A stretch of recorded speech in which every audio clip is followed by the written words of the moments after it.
घोरेभ्यो घोरघोरतरेभ्यः सर्वेभ्यः सर्वेभ्यो नमस्ते अस्तु रुद्ररूपेभ्यः तत्पुरुषाय विद्महे महादेवाय धीमहि तन्नो रुद्रः प्रचोदयात् ईशानः सर्वविद्यानामीश्वरः सर्वभूतानाम् ब्रह्मणोऽधिपतिर्ब्रह्मा दिवो मे अस्तु सदा दिवो शम्भवे नमः ॐ नमो भगवते रुद्राय ॐ नमस्ते रुद्रमन्यवतो दैशवे नमः नमस्ते अस्तु धन्वने बाहुभ्यामुदते नमः या दैशुः शिवतमादिवम् बभूवते धनुः शिवातरव्यानादवदनानो रुद्रमृणया यादे रुद्रशिवातनो न घोरापापकाशिनी गिरिशन्तापिताकशीः यामिषम् गिरिशन्तहस्ते बिभर्षस्तवे शिवाङ्गिरित्वताङ्गुरमाहिगुंसेः पुरुषम् जगत शिवेन पुरथा त्वा गिरिशाच्छावदामसि तथा नः सर्वमिज्जगतरिक्ष्वगुम् सुमना असद अध्यमोचदति वक्ता प्रथमोदैव्योऽपिषग महीगुश्च सर्वान् जम्भयन् सर्वा आश्रयातु धान्यः ततो यस्ताम्रो अरुणौत बभ्रस्तु मङ्गलः ये देवागम् वृद्धाभितो दिक्षुश्रितात्तः ततो वै सागुम्हेण ईमहे सतव्योपदर्पति नीलग्रीवो विलोहितः उदैनम् गोपादुषन्नदुषन्नदहाद्यः उदैनम् विश्वाभूतानि सर्वकामणयाजिनः नमोऽस्तु नीलग्रीवाय दहस्राक्षारमीडुषे अथोरेयस्तु दत्त्वानो हन्तेभ्यो गणम् नमः नमन्तधन्वनस्तमुभयोरात्तिलोर्ज्या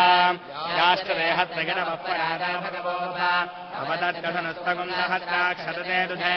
शीर्षल्यानाम् मुखादिवो नः सुमना भव विध्यन्धनः कवर्तिनो विशल्यो बाणवागुम् उता अनेसन्नस्येषव आपुरत्तनिसङ्गतिः यादेहेतर्मेडुष्टमहस्ते बभूवते धनुः यास्मान् विश्वतस्तमलक्ष्मया परिभुजा नमस्ते अस्मादुधागानाददागतिष्णवे उभाभ्यामुदते नमो बाहुभ्यान्तवधन्वने परिते धन्वनो हेतरस्मान् वृणक्तु विश्वतः नमस्ते अस्तु भगवन् विश्वेश्वराय महादेवाय त्र्यम्बकाय त्रिपुरान्तकाय त्रिकालाग्निकालाय नीलकण्ठाय सर्वेश्वराय तदा दिवाल श्रीमन्महादेवाय नमः नमो हिरण्यवाहवेदे नान्ये दिशाञ्चपतले नमो नमो वृक्षेभ्यो पशूनाम् पतले नमो नमः स्वस्मिन्दनाय त्विषीमते पथीनाम् पतले नमो नमो बभ्रुषादिव्याधिनेन्द्राणाम् पतले नमो नमो हरिकेशायोपभीतिने पुष्टानाम् पतले नमो नमो भवस्य हेत्यैरहताम् पतले नमो नमो रुद्राया ददाविने क्षेत्राणाम् पतले नमो नमः सूताया हन्त्याय वनानाम् पतले नमो नमो रोहितायस्य पतले वृक्षाणाम् पतले नमो नमो पतले नमो नमो भुवन्तने वारिवस्कृतालौषधीनाम् पतले नमो नम उच्चैर्घोषायाक्रन्दयते पतले नमो नमः कृत्स्नवीताय धावते सत्त्वनाम् पतले नमः नमः सामानाय निर्व्याधिन आव्याधिनीनाम् पतले नमो नमः कृभागनिषङ्गिने स्तेनानाम् पतले नमो नमो निषङ्गिन श्रीमते पतले नमो नमो वञ्चते परिवञ्चते स्ताजूनाम् पतले नमो नमो परिधनानारण्यानाम् पतले नमो नमः श्रीकाविभ्यो निघागुम् सद्गामुष्टदाम् पतले असिमध्वो नक्तन्तरभ्यः प्रगन्धानाम् पतले नमो नम उष्णीषिणे गन्धानाम् पतले नमो नम इषुमध्वो धन्वाभिभ्यश्च वो नमो नम आतन्वानेभ्यः प्रतिधानेभ्यश्च वो नमो नम आगच्छद्भ्यश्च वो नमो नमोऽस्यद्भो विद्यद्भ्यश्च वो नमो नम आदीनेभ्यश्च वो नमो नमः समभ्यो राग्रभ्यश्च वो नमो नमः स्तिष्ठद्भ्यो वो नमो नमः सभापतिभ्यश्च वो नमो नमो अश्वेभ्योऽष्टपतिभ्यश्च वो नमः नमः व्याधिनीभ्यो विविध्यन्तेभ्यश्च वो नमो नमः गणाभ्यस्त्रिगम्मदेभ्यश्च वो नमो नमो गच्छेभ्यो गच्छपतिभ्यश्च वो नमो नमो व्रातेभ्यो गणेभ्यो गणपतिभ्यश्च वो नमो नमो विरूपेभ्यो विश्वरूपेभ्यश्च वो नमो नमो क्षुल्लकेभ्यश्च वो नमो नमो रथेभ्यो रथेभ्यश्च वो नमो नमो रथपतिभ्यश्च वो नमो नमः सेनाभ्यस्तेनानिभ्यश्च वो नमो नमः सङ्ग्रहेतुभ्यश्च वो नमो नमस्तक्षभ्यो वो नमो नमः कुलालेभ्यः कर्मालेभ्यश्च वो नमो नमः पुण्डिष्टेभ्यो वो नमो नमः ईशग्रद्भ्यो धन्मग्रद्भ्यश्च वो नमो नमानगजभ्यस्परिभ्यश्च वो नमो नमः सभ्यश्चपदिभ्यश्च वो नमः नमो भवायत रुद्रायत नमः सर्वायत पशुपतयेत नमो नीलग्रीवायत कण्ठायत नमः कपर्दिनेत विगुप्तकेशायत नमः सहस्राक्षायत रथधन्वनेत नमो गिरिशायत निपविष्टायत नमो मीडुष्टमाय नमो ह्रस्वायत वामनायत नमो बृहतेत परिशीयतेत नमो वृद्धायत संवृद्धनेत नमो अग्र्यायत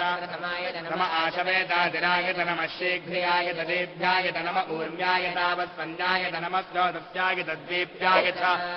नमो ज्येष्ठायत कनिष्ठायत नमः पौर्वदायतापरदायत नमो मध्यमायतापगल्भायत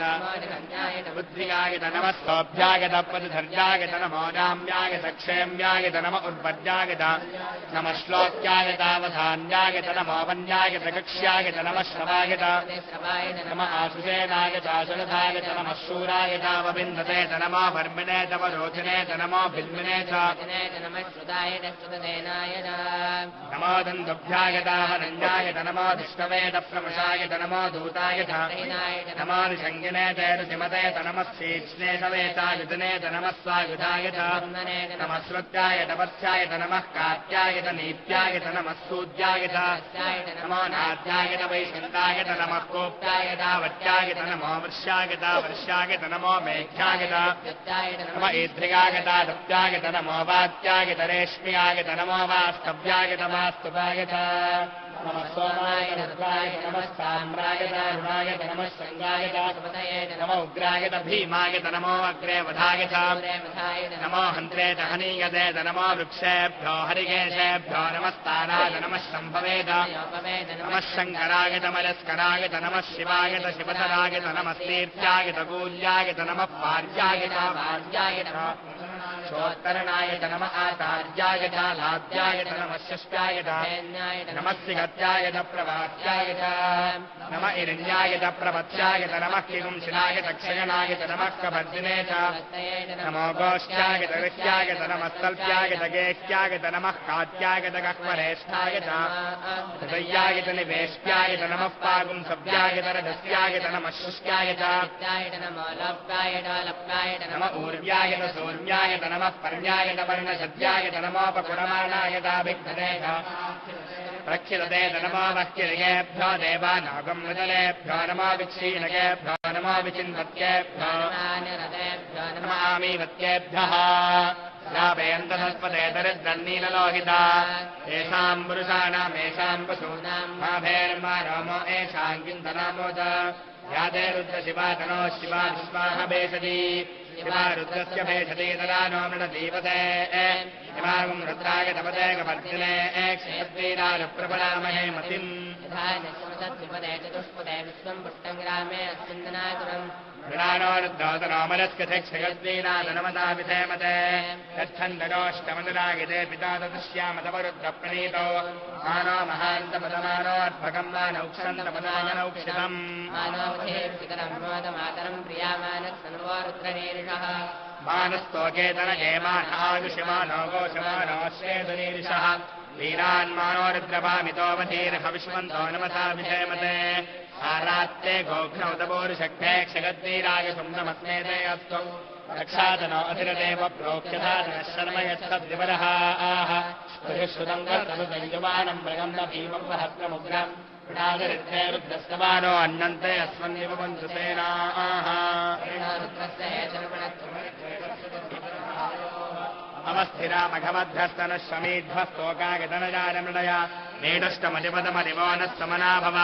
परमे वृक्षायुधन्निधानगतिम् वसान आतरविनागम् बिभ्रदागहि विगिरितविलोकित नमस्ते अस्तु भगवः यास्ते सहस्रकम् हेतयोऽन्यमस्मन्निव पन्तुताः सहस्राणि सहस्रधा बाहुवोस्तव हेतयः तासामीशानो भगवः पराकीनामुखागृधी सहस्राणि सहस्रयो ये रुद्रादिभूम्याः तेषागुम् सहस्रयोजने वधन्वानि तन्मसि अस्मिन्नहत्यर्हवेऽन्तरिक्षे भाति नीलग्रीवाश्यतिगन्धाः सर्वा अधाक्षमादराः नीलग्रीवाश्यतिगन्धादिवगम् वृत्ता उपश्रिताः ये वृक्षेषु तत्पिन्दरा नीलग्रीवा विलोहिताः ये भूतानामधिपतयो विधिघातः कवर्तिनः ये अन्येषु विविध्यन्ति पात्रेषु पुपदोदनान् ये पथाम्बधिरक्षरनीलपतारव्युतः ये तीर्थानि प्रचलन्तु दुकावन्तोऽनुषङ्गिनः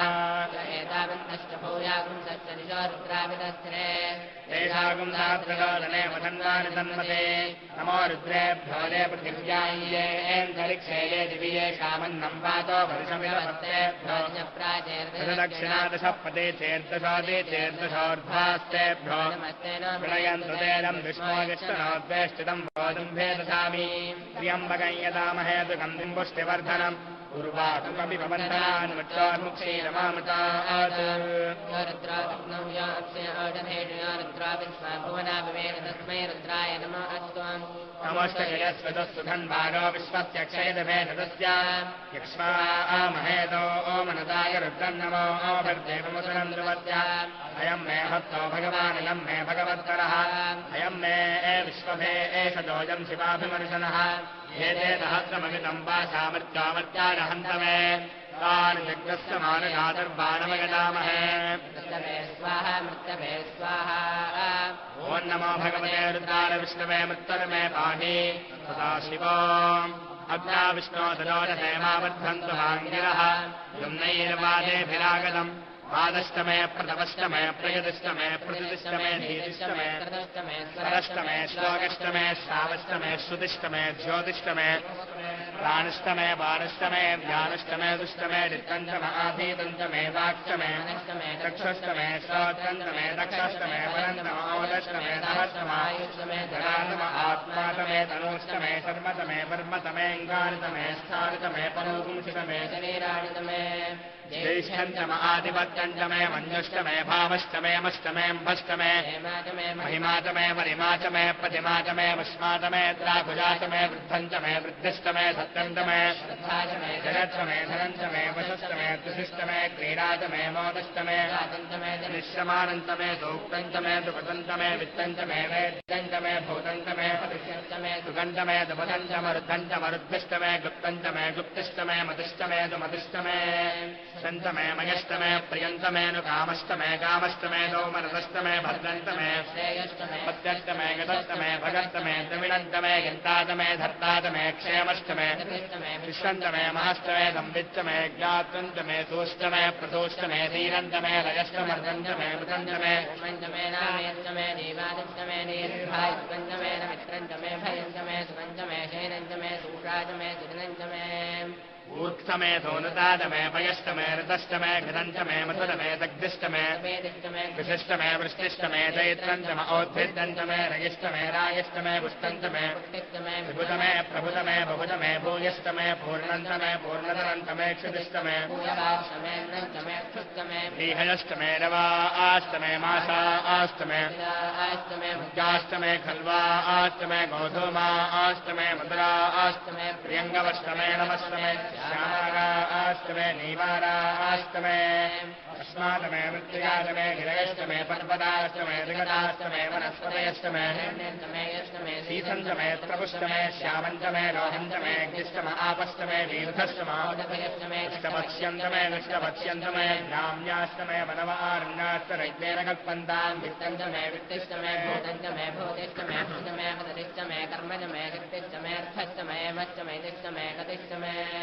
अग्निष्टम इन्द्रष्टमे सोमष्टम इन्द्रष्टमे दविटातम इन्द्रष्टमे सरस्वतीतमे भूषातम इन्द्रष्टमे बृहस्पतिष्टम इन्द्रष्टमे मित्रष्टम इन्द्रष्टमे वरुणष्टम इन्द्रष्टमे त्वष्टातम इन्द्रष्टमे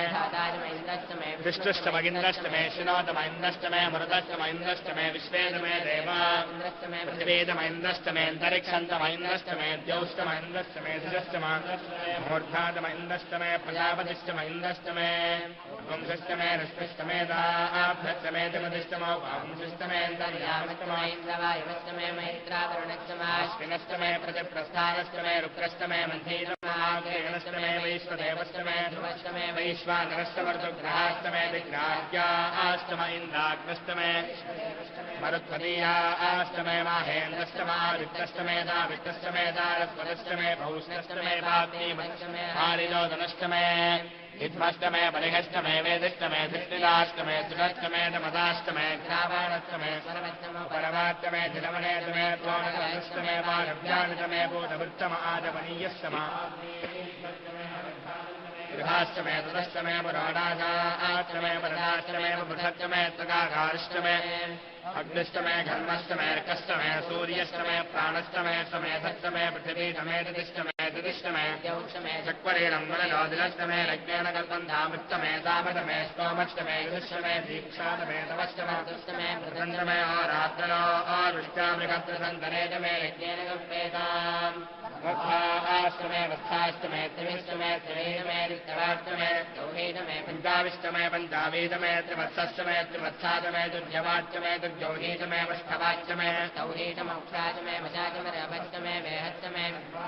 धेनुष्टम आयुर्यज्ञेन कल्पताम् प्राणो यज्ञेन कल्पताम् अपानो यज्ञेन कल्पताम् व्यानो यज्ञेन कल्पताम् चक्षुर्यज्ञेन कल्पता विश्वोत्रम् यज्ञेन कल्पताम् मनो यज्ञेन कल्पताम् वाग्यज्ञेन कल्पताम् आत्मा यज्ञेन कल्पताम् यज्ञो यज्ञेन कल्पताम् एकादशमे तिस्रष्टमे पञ्चदशमे सप्तदशमे नवदशमे एकादशमे त्रयोदशमे पञ्चदशमे सप्तदशमे नवदशमे एकविंशतिष्टमे त्रयोविंशतिष्टमे पञ्चविंशतिष्टमे सप्तविंशतिष्टमे नवविंशतिष्टमे एकत्रिविंशत्तमे त्रयस्त्रिविंशत्तमे चतुष्षष्टमे अष्टौतमे द्वादशतमे षोडशतमे चतुर्विंशतिष्टमेष्टाविंशतिष्टमे द्वात्रिविंशत्तमे षट्विंशत्तमे द्वारिविंशत्तमे चतुश्चत्वारिविंशत्तमे अष्टाचत्वारिविंशत्तमे